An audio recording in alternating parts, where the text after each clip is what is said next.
नववर्षाच्या पहिल्याच आठवड्यात अमरावती शहरात चेन स्नेकिंगच्या घटनेची गाडगेनगर पोलीस ठाण्यात नोंद करण्यात आली। महिला घरी जात असताना दोन अज्ञात भामटे दुचाकीवर येऊन तब्बल 15 ग्रॅम वजनाची 90,000 किमतीचे मंगळसूत्र हिसकावून दोघांनी दुचाकीने पोबारा झाले। ही घटना 3 जानेवारीच्या दिवशी घडली।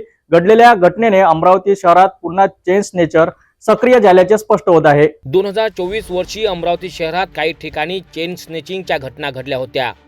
आता मात्र 2025 या वर्षाच्या जानेवारी महिन्याच्या पहिल्याच आठवड्यात शहरात चेन स्नेचिंगची घटना घडल्याने अमरावती शहर पोलिसांना अज्ञात भामट्याने चांगलेच आव्हान दिले आहेत। गाडगेनगर पोलीस स्टेशन हद्दीत येणाऱ्या नवसारी चौकातील कल्पना नगरात 3 जानेवारीच्या दिवशी ही घटना घडली आहे। फिर्यादी महिला स्टेशनरी साहित्य खरेदी करून आपल्या घराकडे पायी निघाल्या होत्या।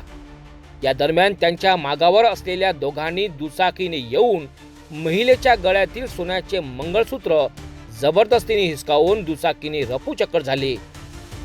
महिलेने आरडाओरड केली, मात्र चोरटे तात्काळ पसार झाले होते। 15 ग्रॅम वजनाचे 90,000 रुपये किमतीचे सोन्याचे मंगळसूत्र असल्याची तक्रार फिर्यादी महिलेने गाडगेनगर पोलिसात केली आहे। यात पोलिसांनी अज्ञात चोरट्याविरुद्ध कलम 304(2) अंतर्गत गुन्हा दाखल करण्यात आला आहे। एकीकडे नववर्षाच्या पहिल्याच आठवड्यात कौटुंबिक वादात पतीने पत्नीचा खून केल्याच्या घटनेची नोंद करण्यात आली आहे, तर दुसरीकडे चेन स्नेचिंगच्या या घटनेची सुद्धा पहिल्याच आठवड्यात नोंद झाली आहे। आता शहरात पुन्हा चेन स्नेचर सक्रिय झाल्याचे स्पष्ट होत आहे।